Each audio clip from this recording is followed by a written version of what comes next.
This was a wild one today. This was a really wild one today. It is the Locker Room, number one source Texans digital content. Subscribe, like, all that type of stuff. Business picking up. We had the first domino fall in this coaching search. The Carolina Panthers, they hire Frank Reich. I was happy for Frank Reich. I think it makes Jim Irsay look like an even bigger loon. That the coach that he hired way too early happened to get a gig relatively soon. I never thought of Carolina really as that much of a threat to taking away any of the targets that the Texans were going to land. But I guess if we're just looking at it localized and we're talking about everything that happened today, it does kind of make Jim Irsay look even weirder. The fact that Frank Reich immediately gets a job as soon as you fire him for Jeff Saturday, and still appear to be looking into giving Jeff Saturday the full-time gig. I find that interesting, to say the least. Doesn't impact things too much, although it does take another team off the market, which is good, I guess, if you want the Texans to get one of these candidates. The day started, though, as we go through kind of everything going on with the Texans coaching search. The DeMeco Ryans buzz with the Denver Broncos is getting pretty intense, to the point where you have guys like Benjamin Albright, Mike Kliss, Cecil Lammey. You have all these Denver guys, and Darren McKee, like the most prominent Denver guys. You have, basically like talking as if DeMeco's the top dog there. And I think there could be a lot of things to take away from that. First, maybe they're out on Sean Payton, and the Sean Payton boat has sailed. There have been multiple reports. There was no second interview. There's been talk that, from Cowherd, aka Sean Payton's plant, that the meeting went great and Russell Wilson wants Sean Payton to coach. There's been people in Denver who've kind of countered that and said that's not true. And then the DeMeco buzz just went absolutely crazy.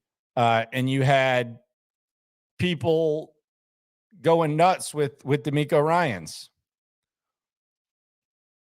Then you had the news out of Dallas, which does impact this thing. If you are one of the Texans fans who wants DeMeco Ryans to get the gig, you had Dan Quinn, the announcement that Dan Quinn is going to stay in Dallas. And he was believed to be among the favorites in Arizona. And most importantly, he was believed to be one of the favorites in Denver. So Dan Quinn is staying with the Cowboys. What does that mean? Does that mean it's just down to DeMeco Ryans in Denver? Could there be some sort of surprise? Who knows? But then you had the most confusing thing of all, Sean Payton, who has been silent for the most part with, what's going on and stuff. You've had Colin Cowherd say a couple of things. You've had like the occasional comment on Fox. Sean Payton, who doesn't really send original tweets that often, Sean Payton goes on Twitter and he says this 3 hours ago in response to a report that the Panthers were no longer in on Sean Payton, and there was an issue with Payton's interview with the Broncos. Payton likes the idea of coaching Russell Wilson and having that defense, but fears a potential power struggle with a member of the ownership group, a source says. Sean Payton immediately responded to this report of a potential ownership struggle with ownership, and he said, zero truth to this. We had a great visit, and Broncos ownership was fantastic. So why would Sean Payton care about that?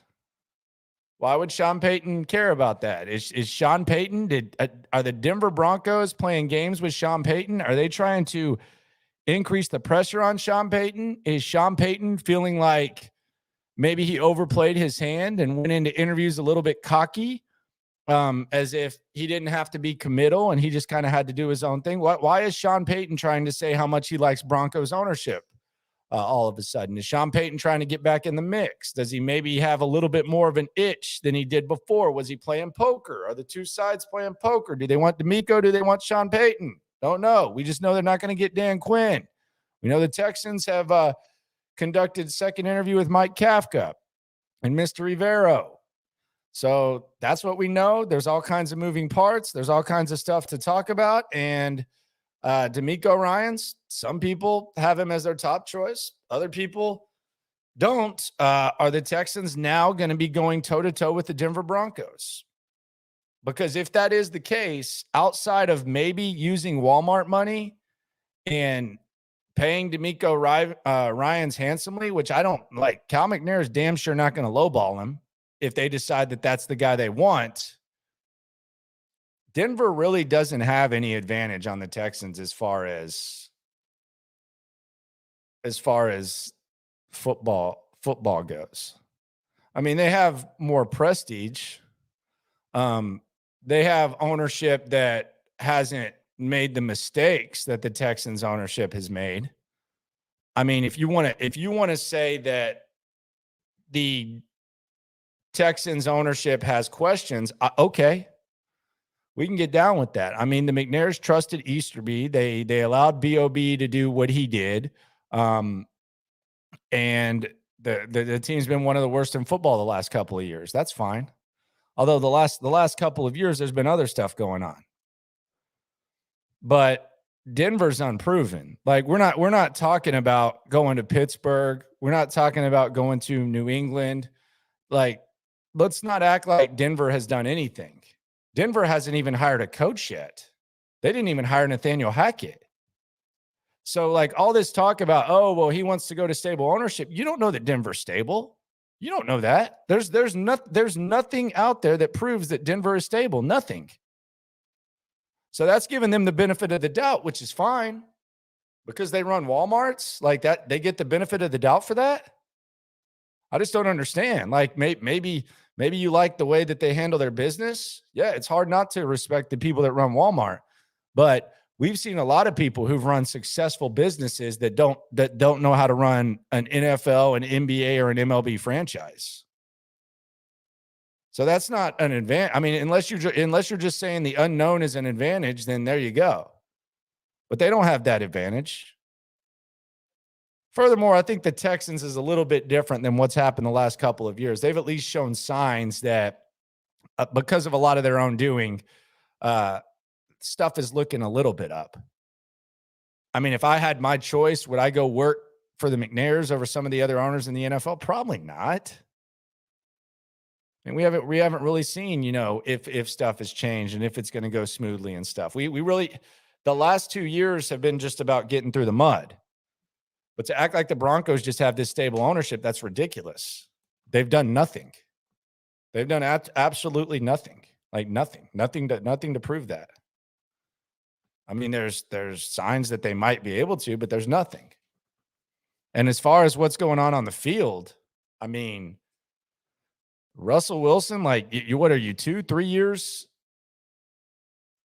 connected to Russell Wilson? Does that sound fun to you?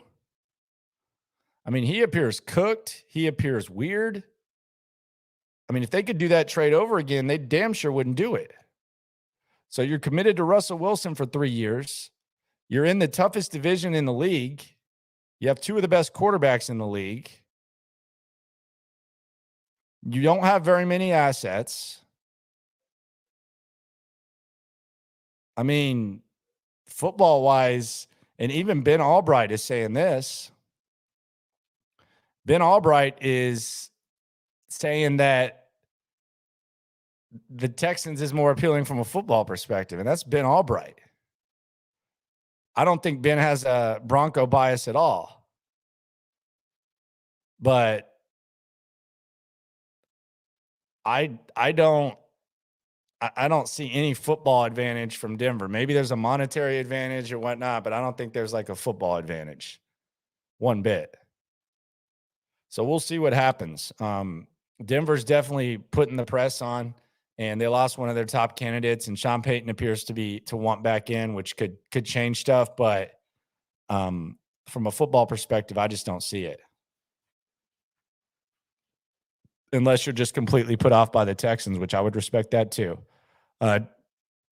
Cowherd's comments, I don't think they did anything to impact owners. I think Sean Payton thought that the Cowboys job was going to open, the Chargers job was going to open, and I think he probably approached these interviews in a non-committal way. And now that he sees that it seems like Dallas is getting their guy, and you had Dan Quinn going back, I feel like Sean Payton, I don't think it's a coincidence that shortly after the Dan Quinn thing, Sean Payton just wanted to set the record straight. Could have set the record straight a long time ago. But as soon as it's clear, the Cowboys are bringing back their top defensive coordinator, Sean Payton goes out and says that. I don't understand that. And I don't understand, as Vincent brings up, I don't understand the Denver situation at all. Travis brings up a good point. We actually brought this up today on the show.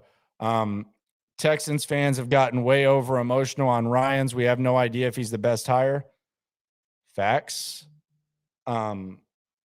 There's no, there's no exact science to these hires. I just got a text message from someone pretty connected.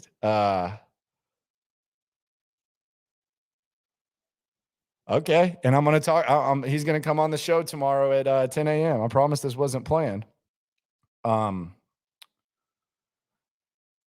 So Darren McKee out there in Denver, he has a article up on denversports.com, and it's titled, "At this point, the Broncos would be lucky to land DeMeco Ryans for their head coaching vacancy." This is by DMAC Radio. So Darren's connected. I'm going to talk to him at 10:05. I'm texting with him right now on that. So we'll talk to him tomorrow at 10:05, but I don't think that he's as confident as others, and he's as connected as anyone. That dude's at hockey games. That dude's at baseball games. That dude's one of the hardest working men in the business. And he holds it down out there at Denver. So he thinks they would be lucky to do that. So maybe, look, like this is the bottom line with the Denver thing. Shout out to 713 Sports. This is the bottom line, man. Like, y'all, you can lay out what you have. That's good. You can talk about the past. That's great. And look, the Denver legacy, the fan base, all that stuff means a lot, man. It means a lot. You can sell me on ownership. You can tell me that these Walmart people are the best owners ever. You can talk about Mile High. You can talk about the fans, the legacy. You can talk about all that. But at the end of the day, you have to be married to Russell Wilson. The only person in the world that wants to be married to Russell Wilson is Ciara at this point. Nobody wants to be linked to his ass. That's the problem. Like, if you took the Carolina Panthers roster and you put it in Denver, then I would not be sitting here saying that Houston is a better situation than Denver. But you made, about a year ago, one of the worst trades in NFL history at the moment. And the dude looks washed. And maybe Sean Payton is at this point so desperate that he realizes he's not going to go to Dallas and he's not going to go to Los Angeles. So he's willing to do this because he doesn't know what the market's going to look like next year. But you're marrying yourself to Russell Wilson. That's not fun. Like it's pretty much a 3-year marriage. Like, that's enough time to get fired. And your assets are limited. You traded for them. So we can sit here and say, that, Denver is this, but do you want to get married to Russell Wilson? No, Ciara's the only one who does. Alex says, why do those pounding the table for DeMeco think that he's picking a QB at 1-2? His specialty is defense. That's a weird question. I mean, that's a really weird question. I don't know. Like, so you think because his specialty is defense, he's not going to pick a quarterback? Come on. I mean, I don't even need to go through all the examples of that craziness. That's wild. That has nothing to do with that. Perez says he wants to bring in DeMeco or Steichen. I don't know why Shane Steichen doesn't get more love. It is interesting that he's not getting as much love. Brady, funny that one of the biggest negatives portrayed about the Texans' job is the one-and-done coaches, while Denver fired their most recent coach after 1 year. Now, the thing about Denver is they didn't hire him in the first place. So the new ownership came in and they didn't hire him. Like, they've never made a hire.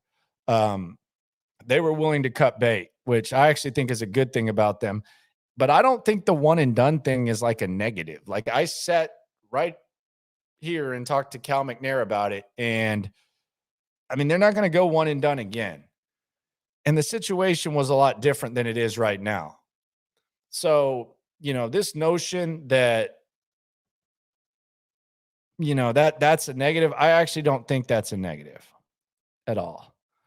Jackson brings up a name, David Shaw to Denver. I think it's possible, man. I think that's a real possibility, and that might be something they have to settle for.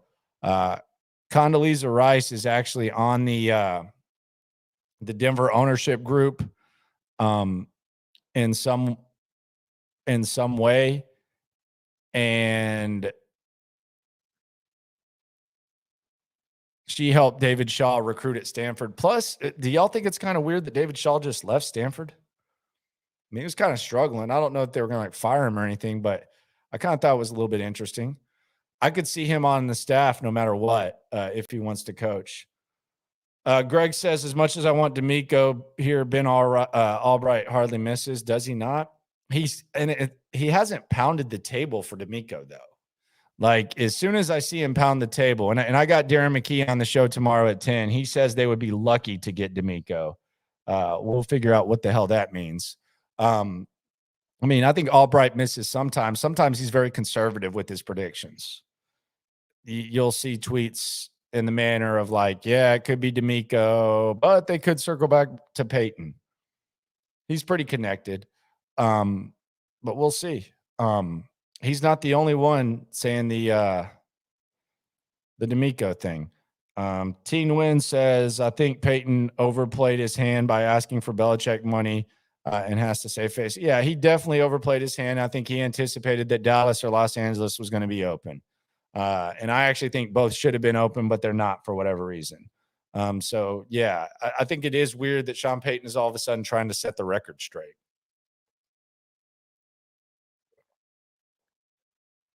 I mean, I think he thinks I'm not as big of a Sean Payton as a lot of guys. I think there's some questions. But I don't know. Alejandro, has there been any rumors about Eric Bieniemy being OC for a defensive-minded coach? Do you think that would go well? I mean, I'm asking. I don't know. I know he was OC in Colorado and oversaw their offense. I don't think it was top 110. I don't know. I have no idea.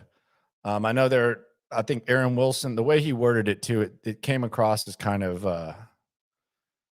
very respected offensive mind. Eric Bieniemy is, but I don't know. Like, I don't know if people want to, give the entire keys to the offense to Eric Bieniemy. I have no idea. No clue.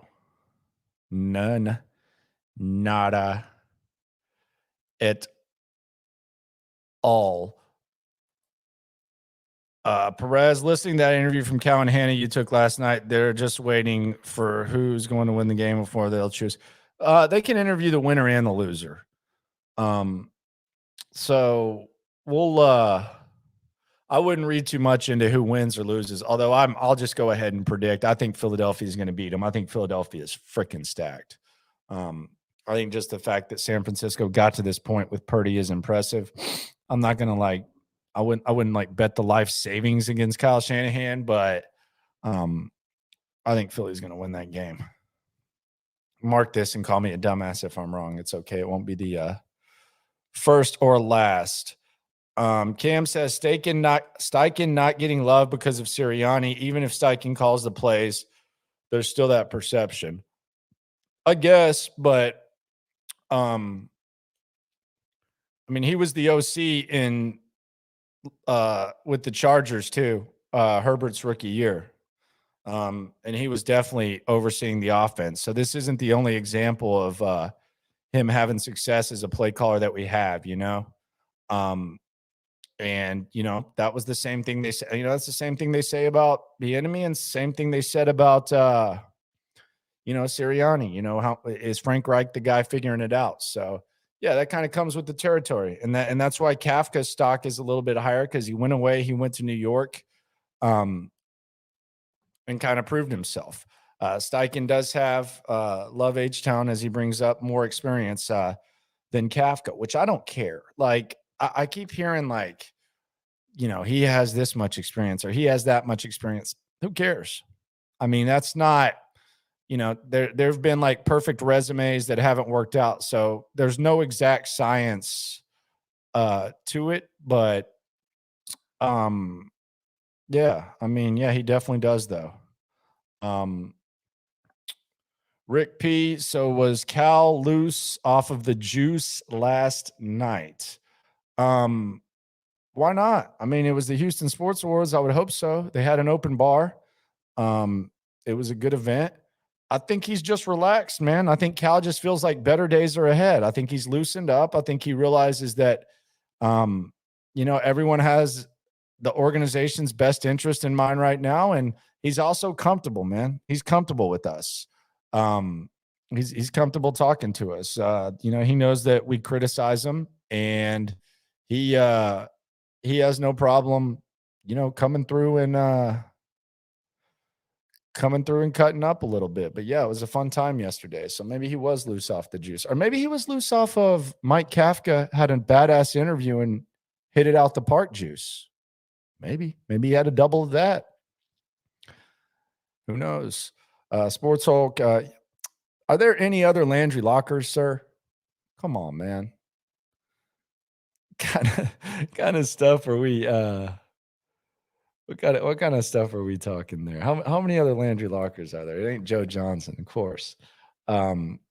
Mindy, if there is truth to the rumors last year that the Texans were going to hire Brian Flores before the lawsuit, are you surprised that his name hasn't been brought up this year? I don't know whether they were going to hire him or not. I think they were going to I think they were hiring Josh McCown. Like, I think it's pretty obvious. I think you know that. I think that was the direction they were heading. I think because of the lawsuit, they couldn't hire McCown. But also because of the lawsuit, would you hire someone who's suing you? Like, I'm sorry, that just doesn't seem. I don't know whether they were going to hire Flores or not. I just know that if someone's suing me, I'm probably not going to hire him. And if someone's going to sue, the NFL, it's probably pretty tough to hire. So I don't know whether they were going to hire him or not. I don't like the way Brian Flores handled Tua. And I don't think they did in Miami either. And I heard that was a really ugly situation. And maybe it was a proactive lawsuit. I don't know. I do know that if we go back to that lawsuit and it kind of seems like it's just like mentioned, and I don't know how much we really some people. I don't know how much people are trying to get to the root of the lawsuit. Remember when his lawyers were on WFAN and they were talking about Hugh Jackson and trying to defend Hugh Jackson? And then the more Hugh Jackson talked and more information came out, they decided that Hugh Jackson wasn't going to be in the lawsuit. Remember that? That was just kind of weird. And then they were mentioning David Culley, and I think David Culley's living his best life right now. So I don't know. I don't think they were going to hire Flores, but I mean, do you hire someone who's suing you? I'm not a business guy. that would be hard for me to imagine. But, when you see how Mike McDaniel had Tua as kind of a borderline MVP candidate, I kind of feel like, maybe they didn't make like the worst decision in moving on from him. Not really sure. J Rob, that's a great hat. Where did you get that? Family Dollar? No, I got it at the Army Navy game this year in Philadelphia. Where'd you get your profile pic? Alejandro says it looks like he's interested in being an OC somewhere else. I don't know. I want either. Talking about Eric Bieniemy. No clue what's going on with that. Jack, to me, the situation in Denver starts to look like they might be close to a one and done coaching situation next year for an aspiring head coach. That might play a factor. Look, if you go to Denver, you're latching on to Russell Wilson. You're latching on to the GOAT of Russell Wilson. So I don't know. I don't know what the situation is there. Brown Chubby Bear asking, why do you think Pep turned down the Carolina interview? I don't know. Maybe he wants to stay here with his son. Maybe he wants to chill. His son's going to be a sophomore, junior? Pretty good quarterback. Probably likes Houston. Maybe he has something else lined up.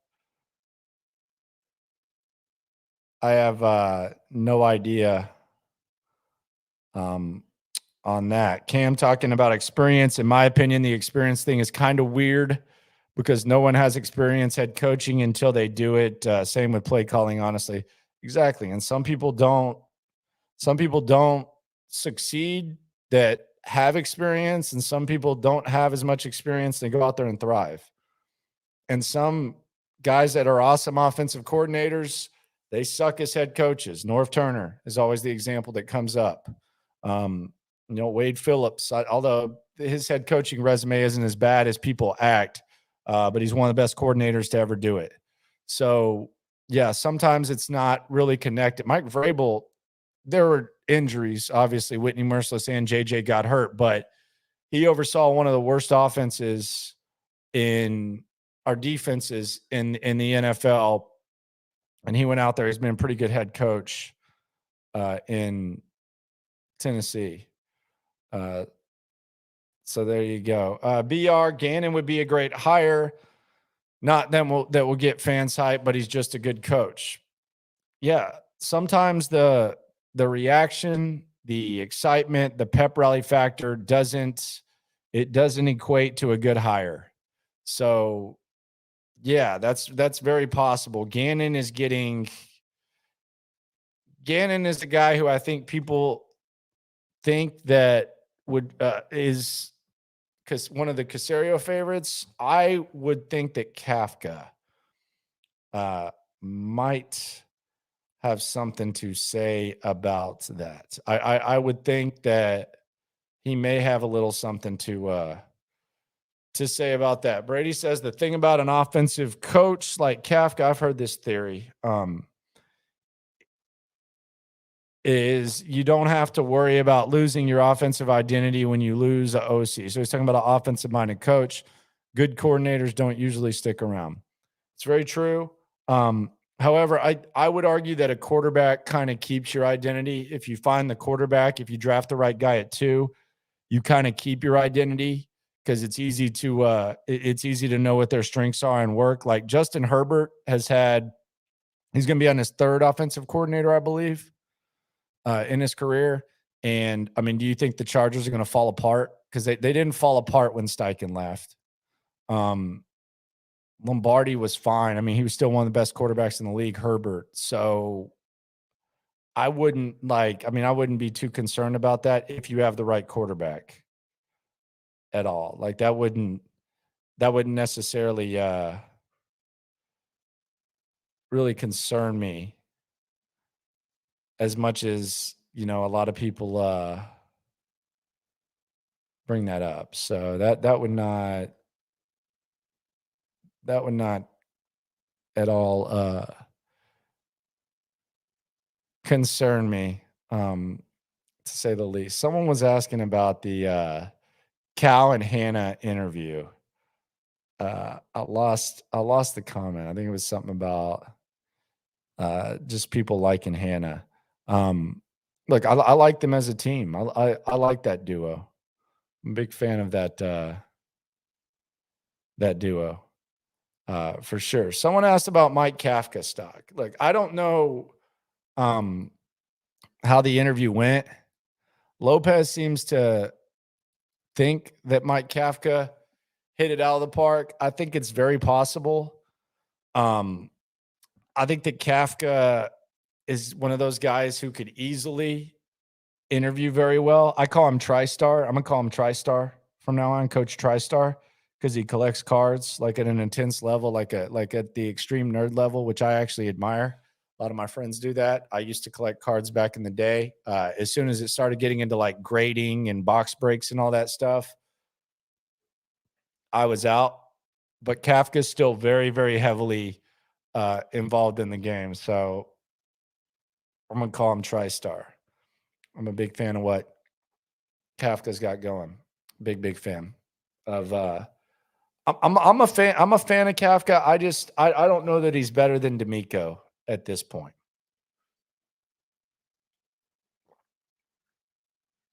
But I do think if you ask me who I think Caserio would like,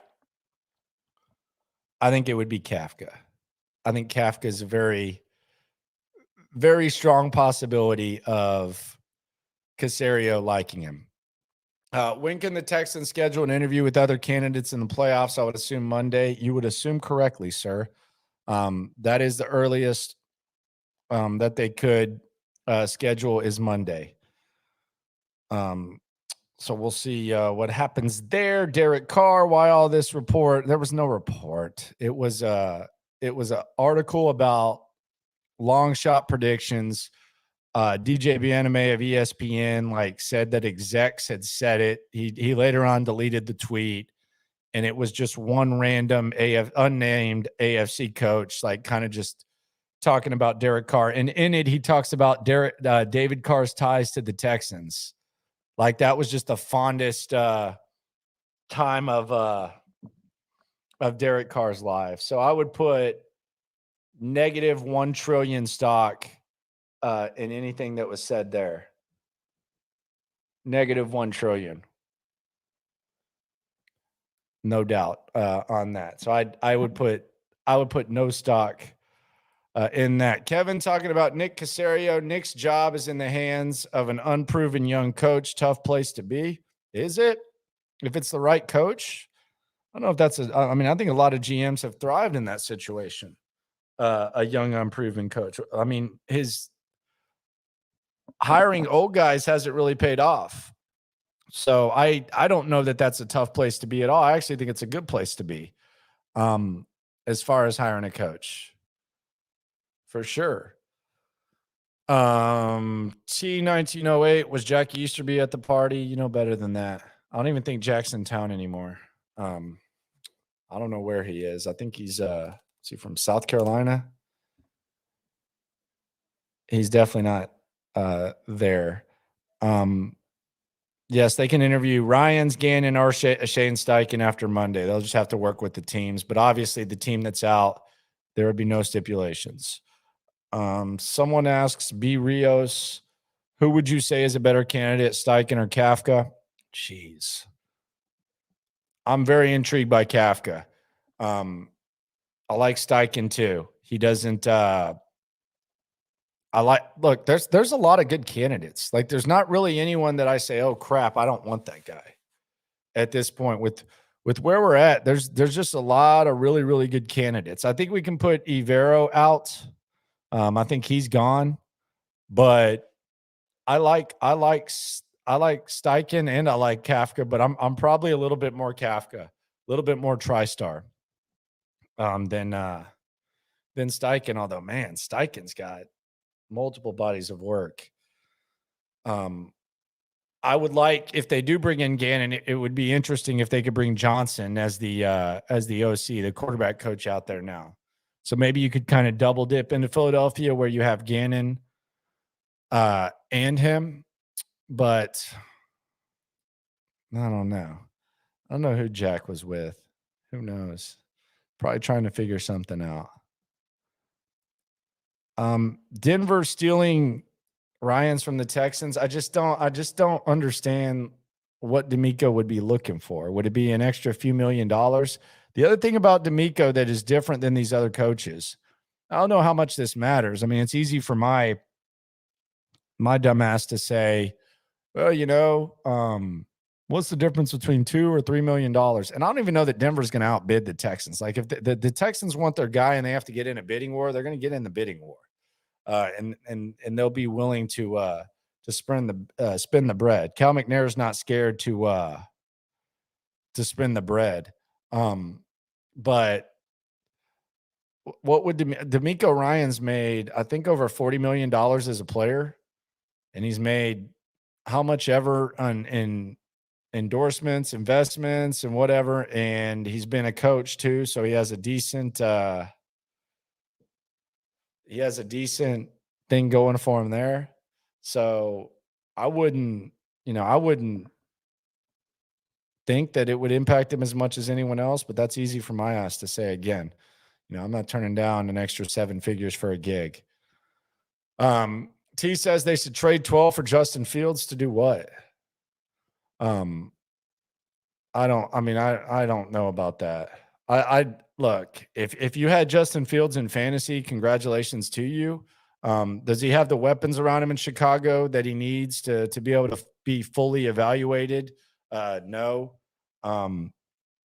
But I mean, a lot of his throwing numbers, I mean, they're they're near the bottom when it comes to starting quarterbacks. There's definitely some explosiveness, some dynamic stuff going on with him, but I ain't trading number 12 for Justin Fields.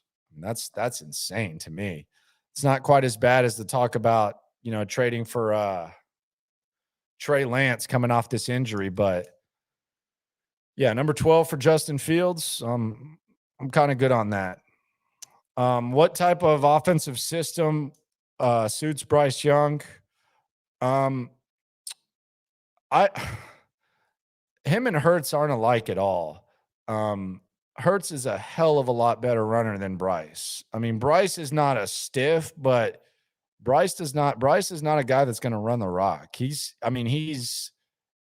he needs to run, he'll run, but I don't know. I don't even know if Bryce Young rushed for over 100 yards this year. He's looking to throw, and he can run a pro style offense. You can run, a little more tempo and stuff, but if it is Shane Steichen, I think, it's cool that Shane Steichen has worked with different quarterbacks, that he's worked with Herbert and that he's worked with Hurts, but I don't think that he's going to have to use Young probably a little bit different than he does Jalen. Plus Jalen's pretty big, man. Jalen even got like some RB run at Bama when they were trying to use him in creative ways. So I don't think that, those two would be used similarly, but he can run a pro style for sure. The thing is, more than 10 OC jobs open right now. Brian Johnson is going to be a hot candidate. Might not want to tag along with Gannon to coach the Texans offense if, say, Chargers offer him the OC job. That's very fair. There are a ton of OC jobs offered, and because he is a quarterback coach, he can work up, much like Kafka did, how the Giants brought in Kafka. Which candidate brings in the best staff? The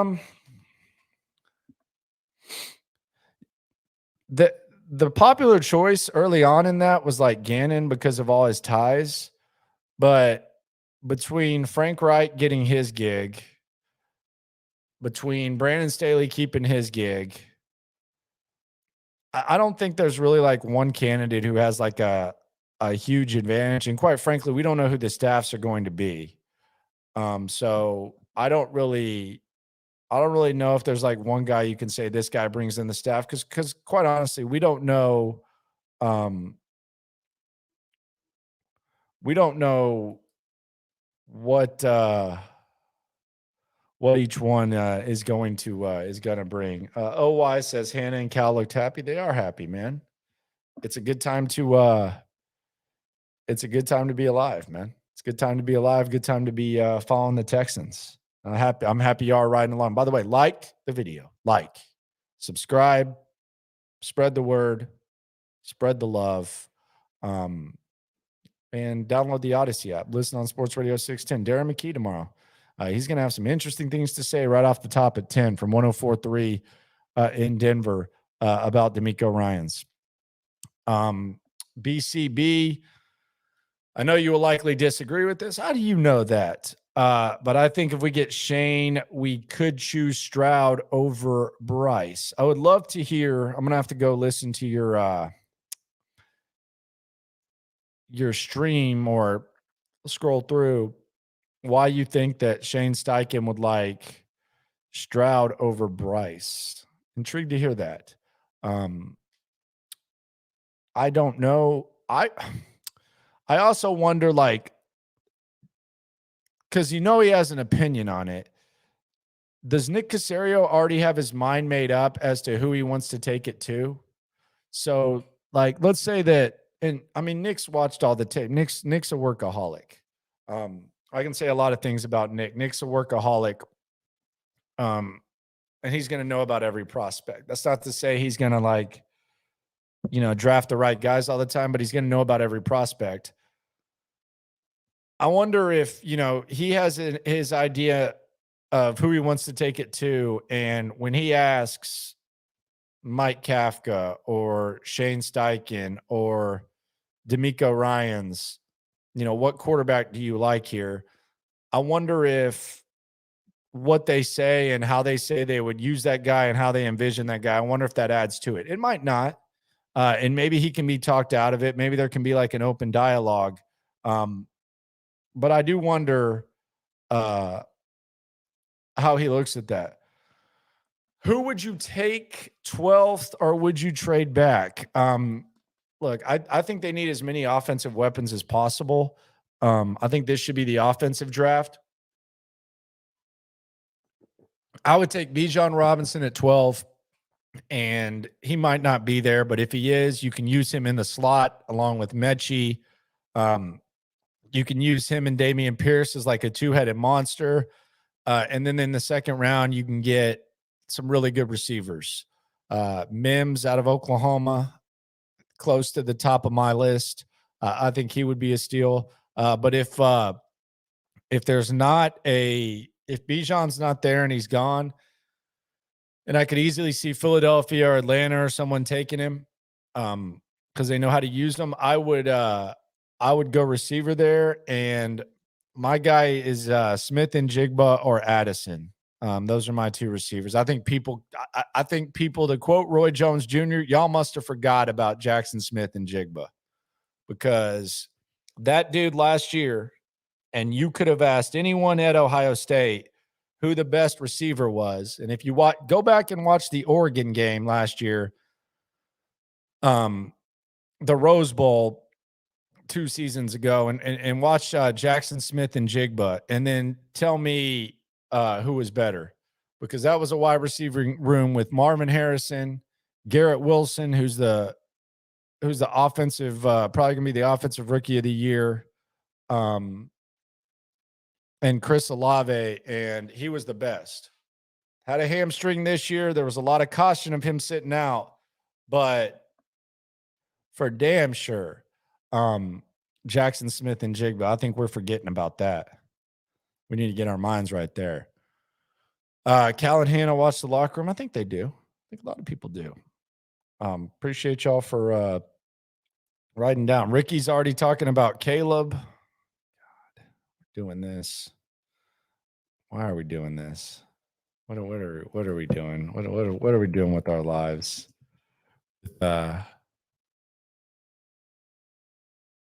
With this. gosh. I really don't want to do the tank or whatever. Someone's asking about Michael Mayer at 12. When has it worked out that you draft a tight end that early in the first and you feel good about it? I'm not as big on that. The draft a tight end at 12. I think you can figure that out. Kevin asking, what's your prediction when they announce the hire? You may make a prediction. I'll say sometime like in early to mid February. I'd say before mid February. So I'd say probably like between February 3rd and 10th.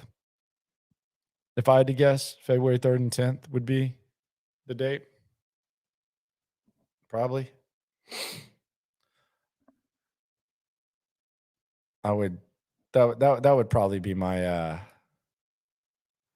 my prediction. James starting to lose faith in DeMeco to Houston dream. I mean, there's a lot of smoke there, but it's a fluid process. Sean Payton seems like he's trying to do something. That dirty SOB is either trying to get into it or something. I don't really know. I think Sean Payton might have been trying to play a little chess, and he's just not very good at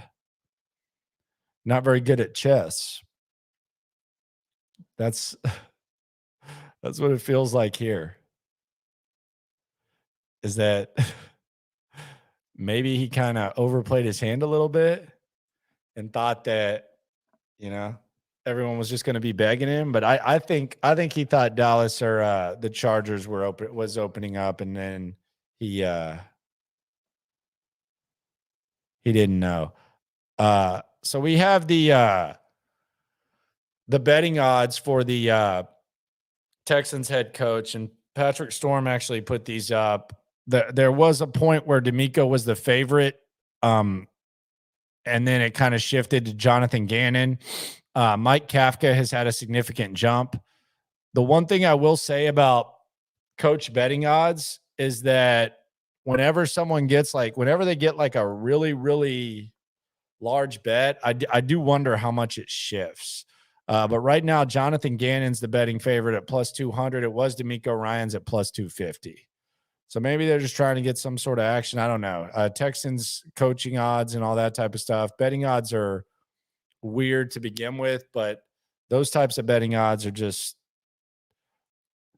really crazy. Coyote, who is more likable, Cal or Jim Crane? I mean, Jim Crane could be a jackass and people would like him because he's the best owner in the history of the city. So I guess Jim Crane, because he's Jim Crane. First of all, he's pretty business professional type of dude. I haven't heard anyone say anything bad about him. Players seem to like him, but I mean, when you're that good, you can be kind of a jerk. But he's not. But even if he was, it'd probably be Jim Crane. He's a legend here. The Houston Sports Awards yesterday were all Astros. Mr. Robot, Payton lost 2 of his top teams. He has no bargaining left. Texans need an answer from him or just forget him completely. I'm out on Sean Payton. They don't need an answer from Sean Payton at this point. Just bye.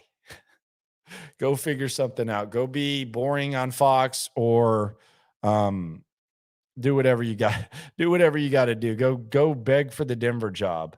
Figure that out. But I'm out on Sean Payton, and they should be out on Sean Payton too. Let's move on from that. Don't have to give up any draft equity. Greg says, Locker, you were never in. That's a fact. I was never in on Sean Payton. So that's fair. When I say I'm out, I mean more so that I don't even think it's a possibility at this point. Yeah, you're right. I've been out on Sean Payton. I think Sean Payton is I just don't. I have as many questions about Sean Payton as anyone else. So I'm good. Like if Sean Payton came here, cool, buzz, blah, blah, blah. But yeah.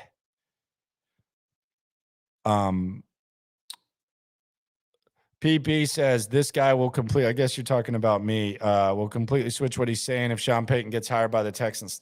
I really won't, dude. You must not know me very well at all. I said from the beginning I wasn't Sean Payton guy. I talked about the whole thing, but no, I won't. I promise you, I won't switch with what they do. I don't agree with 90% of what they do. So PP, that's a piss poor. Maybe that's what PP stands for. That's a piss poor take by you, sir, ma'am, whatever you are. Can't tell. It's a cartoon profile thing. Peyton ain't bleep without Breeze. Yeah, I don't know if he is or isn't. We really haven't seen it.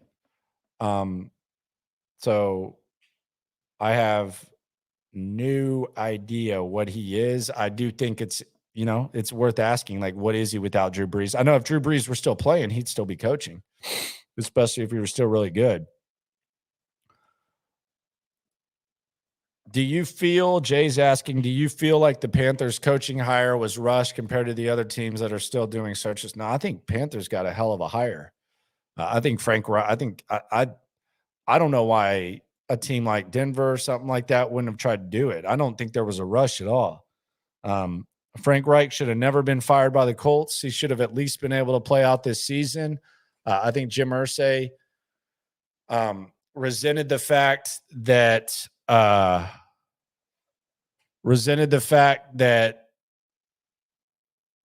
Frank Reich was pounding the table for Carson Wentz. And I think that he kind of let that get the best of him, and he didn't let him play it out. Didn't give him a chance to turn it around like Jacksonville did. PP, piss poor, says Peyton has won games with multiple QBs. For those that don't know, Simeon, Bridgewater, Taysom Hill, Jameis Winston. Good for him. He held it down for a season. He went 9-8. That's great. Nick Sirianni went 9-8 his first year. Nick Sirianni had the best record in the league with Jalen Hurts. Mike McDaniel went 9-8 this year. So yeah, with a backup quarterback, he won a couple of games. That's great. That's a lot. And then what did he do? He obviously didn't like it, so he left. So yeah, I mean, I'm aware that he won a couple games with them. I'm not saying he's a crappy coach. They had a decent roster, but the way he managed that cap, the way he managed their assets, I mean, he obviously didn't think that had staying power, or he would have stayed. So yeah, he won a couple of games. He also, if you want to give me a history lesson, just in case you didn't know, if you wanted to like add to your thing, piss poor, PP Southeast Texas. I'm just kidding with you. He also won 10 games with Quincy Carter when he was the quarterback coach with the Cowboys in 2003 with Parcells. So yeah, he has. How much success? Don't know. But we will see. Like every once in a while, in like some spot stuff, he has figured that out. But piss poor. Southeast Texas sports team must not be that great. Bubba's Eats was wondering, how do I start a career in sports media? What's the first thing you do? I know YouTube can start. They're trying to learn from the best. I majored in broadcast journalism, internships, just put out as much as you can. Make as many connections as you can. That's the way to go. A lot of people think they want to do it, but it's a little bit, there's a little bit more to it, but I would start by putting out as much as you can, grinding at a radio station, all that type of stuff. Bill O'Brien made the playoffs with 4 different quarterbacks and 3. I know, like, okay, like you're giving like Taysom Hill and Teddy Bridgewater stats, like, okay, like when it was the worst division like in the league, like that's who cares? Like Bill O'Brien went to the playoffs with Brian Hoyer and then Brock Osweiler and stuff. I mean, that is just ridiculous. So that's like some sort of proof that he won some games with Teddy Bridgewater and Jameis Winston in that division, that dog-ass division. Goodness gracious. That is ridiculous. How does Sean's sausage taste in your mouth? Now you are just being mean to my man right there. But yeah, say it is funny. Saints fans, if you listen to Saints fans, and I guess PP's a Saints fan, the Saints fans were like insistent, we're gonna get 2 first-round picks for Sean Payton. Everyone's gonna be begging for Sean Payton, and Sean Payton's gonna come here and he's the best coach. He's gone. He gone. He's just a lost man right now. That's where he is. Hasn't really proven himself with Drew Brees despite those spot starts. So we'll see what happens. If he comes through, I'm still going to have the question marks about him.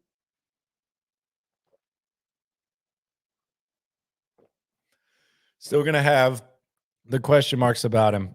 But we'll see what goes down. No matter what happens, though, whether they hire DeMeco Ryans, whether DeMeco Ryans goes with Denver, whether DeMeco Ryans ends up with the Texans, whatever happens, we're all in this together. We will have Darren McKee from Denver on tomorrow. We'll give you the latest on all this type of stuff. Subscribe to the stream, and let's keep this going. No matter what happens, though, we are all in this together. Have a good one. Talk to you tomorrow. A little Football Friday action.